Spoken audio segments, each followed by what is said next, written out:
Los derechos humanos.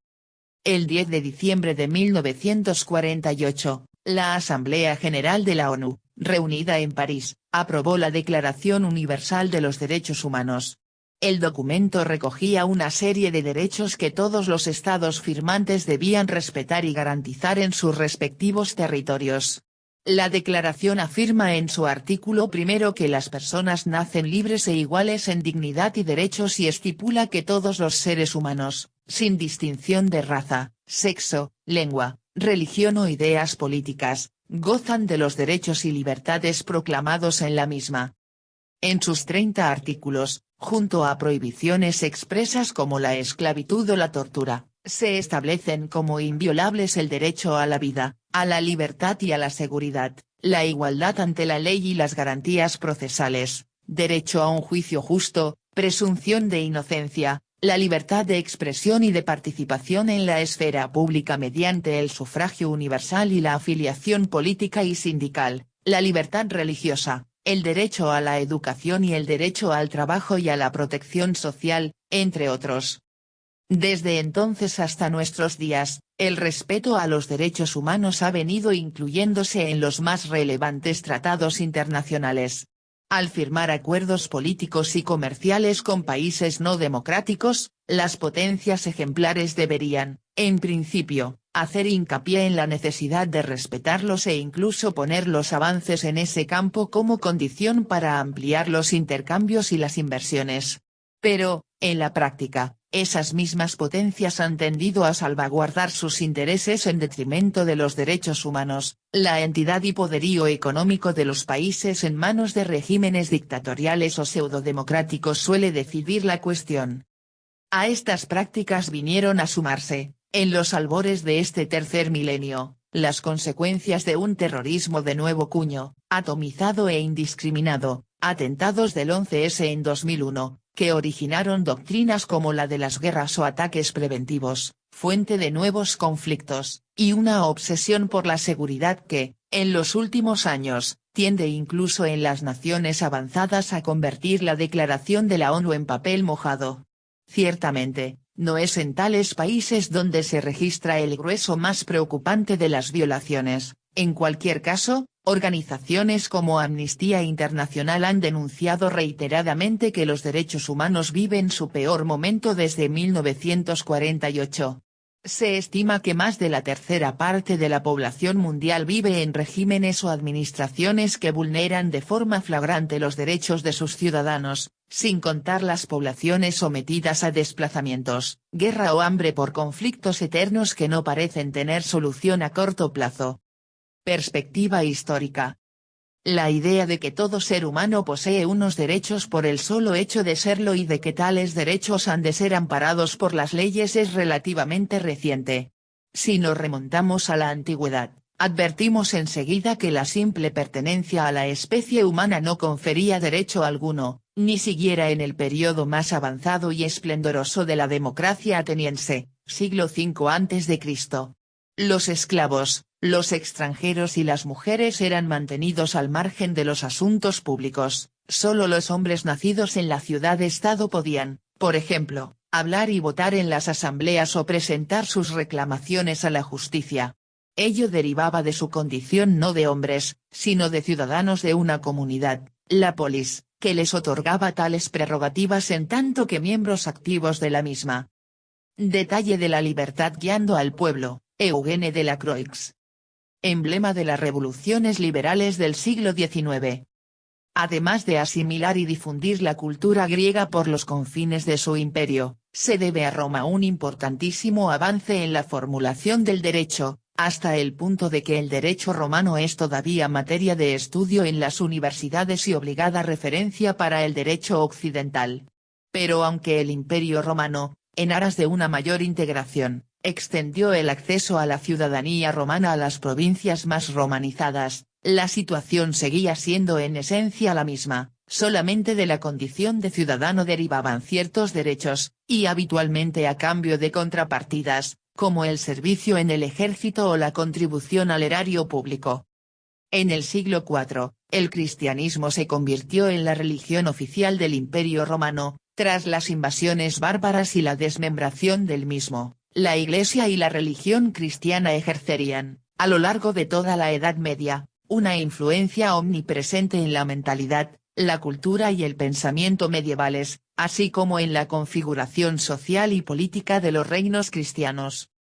Si bien es cierto que el cristianismo proclamaba la dignidad e igualdad de todos los hombres ante Dios, fuesen humildes siervos o poderosos monarcas, estas consideraciones se reducían a un ámbito espiritual o teológico, y de ellas se derivaban no derechos inalienables, sino la obligación de evitar el pecado y observar una conducta virtuosa que hiciera al hombre merecedor de una felicidad en el más allá. En el valle de lágrimas que era el mundo, el feudalismo era un sistema social querido por Dios, fuente de todo poder, y solamente la pertenencia a uno de sus tres órdenes, nobleza, clero, campesinos, determinada por nacimiento, conllevaba una serie de prerrogativas y deberes que, desde la perspectiva actual, más parecen privilegios en los dos primeros estamentos e imposiciones en el tercero. John Locke. A partir del siglo XVII, ya en la era moderna, la filosofía dejó atrás la carga teológica del escolasticismo medieval y surgieron las corrientes de las que arranca la filosofía contemporánea, el racionalismo y el empirismo. Al máximo representante de esta última tendencia, el pensador británico John Locke, se deben los dos ensayos sobre el gobierno civil, 1690, una obra clave que contiene las primeras formulaciones de los conceptos en que se fundamentarían las democracias modernas, la soberanía popular, el poder emana del pueblo, la separación de poderes y la función tutelar del Estado, que no debe únicamente obligar al cumplimiento de las leyes y mantener el orden social, sino también proteger los derechos naturales del hombre, la vida, la libertad, la propiedad. Ante una tiranía injusta y arbitraria que conculca sus derechos, los ciudadanos están legitimados para rebelarse e instaurar un nuevo orden. En el siglo XVIII, tales ideas hallaron pleno eco en la Ilustración, particularmente de la mano de juristas y pensadores franceses como Montesquieu, que profundizó en la separación de poderes en el espíritu de las leyes, 1748, y Jean-Jacques Rousseau, que desarrolló el principio de la soberanía popular en el contrato social, 1762. De este modo fue implantándose, por el momento entre las élites intelectuales y posteriormente en otros sectores sociales, la idea de que todo ser humano, prescindiendo de su pertenencia a cierto estamento o clase social, posee una serie de derechos fundamentales que, en una forma de organización social y política verdaderamente justa, habían de ser garantizados y protegidos por el Estado, por ser superiores y anteriores al Estado mismo. Es innegable la incidencia que tales planteamientos, que socavaban los fundamentos teóricos de la monarquía de derecho divino, tuvieron en los acontecimientos que marcan el inicio de la Edad contemporánea, la Revolución Francesa, 1789, y su más destacado precedente, la independencia de los Estados Unidos de América. El texto de la Declaración Unánime de los 13 Estados Unidos de América, proclamación de independencia aprobada el 4 de julio de 1776 por el Congreso Continental reunido en Filadelfia, sostenía como verdades evidentes que todos los hombres son creados iguales, que son dotados por su Creador de ciertos derechos inalienables, que entre estos están la vida, la libertad y la búsqueda de la felicidad, y que la obligación de los gobiernos, cuyo poder procede de los gobernados, es tutelar tales derechos, siendo legítimo derrocar a aquellos que los conculcan. Tales postulados pasaron a la Declaración de los Derechos del Hombre y del Ciudadano, aprobada por la Asamblea Nacional Constituyente de Francia el 26 de agosto de 1789, pocas semanas después del estallido de la Revolución Francesa. Junto al principio de la soberanía popular, de la que emanan las leyes, la Declaración de la Asamblea Francesa establecía en sus 17 artículos un conjunto de derechos fundamentales, jurídicos y cívicos. Todos los hombres nacen y permanecen libres e iguales en derechos. Artículo I. La libertad, la propiedad, la seguridad y la resistencia a la opresión son derechos naturales e imprescriptibles. Artículo I. Los derechos enumerados incluyen la participación en la vida pública y en la elaboración de las leyes, la igualdad ante la ley, la presunción de inocencia, la libertad de opinión y expresión y la libertad religiosa.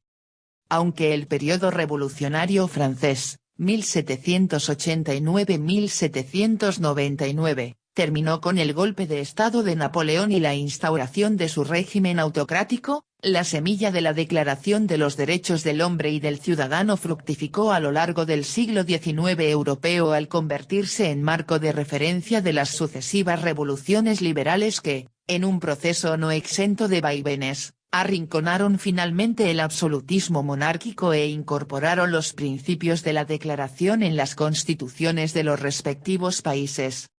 A lo largo de dicha centuria se reconoció una segunda generación de derechos fundamentales de carácter social, económico y cultural, derecho al trabajo y a un salario digno, libertad sindical, derecho a la educación, como consecuencia de las reivindicaciones de los movimientos obreros y de las nuevas ideologías que cuestionaban el sistema capitalista, socialismo, comunismo, anarquismo. Los contenidos en la Declaración francesa, de carácter principalmente cívico, jurídico y político, constituirían así una primera generación en la terminología habitualmente empleada en los estudios sobre los derechos humanos. A la tercera generación, desarrollada principalmente a partir de la Segunda Guerra Mundial, pertenecen los relativos a la salud, la paz, la solidaridad y a ámbitos que abarcan inquietudes futuras además de las presentes, como la ecología. Presente y futuro de los derechos humanos. Aunque hoy es ampliamente compartida la idea de que, por su sola condición y dignidad, el ser humano es acreedor de una serie de derechos inalienables, no por ello debemos suponer que la nómina de tales derechos y su concepto mismo esté libre de discusiones. Quizá la cuestión menos preocupante es la controversia acerca de la naturaleza jurídica de los derechos humanos, porque deriva al fin y al cabo de las concepciones enfrentadas y nunca resueltas acerca de la naturaleza misma del derecho, donde pueden encontrarse toda clase de matices y de extremos, desde los que niegan la existencia del derecho natural hasta los que lo consideran la única fuente de legitimización del derecho positivo. Sí, a pesar de ello, se produce cierta unanimidad a la hora de reconocer la existencia de ciertos derechos fundamentales, enseguida se producen discrepancias acerca de cuáles sean. Suelen tener pleno reconocimiento como tales el derecho a la vida, la libertad y la igualdad de oportunidades, pero no así el derecho a la propiedad, por sus colosales implicaciones socioeconómicas. En la doctrina marxista, la propiedad privada de los medios de producción es el origen de las desigualdades e injusticias que vulneran los restantes derechos, por lo que no es admitida en ningún ordenamiento jurídico de orientación socialista o comunista.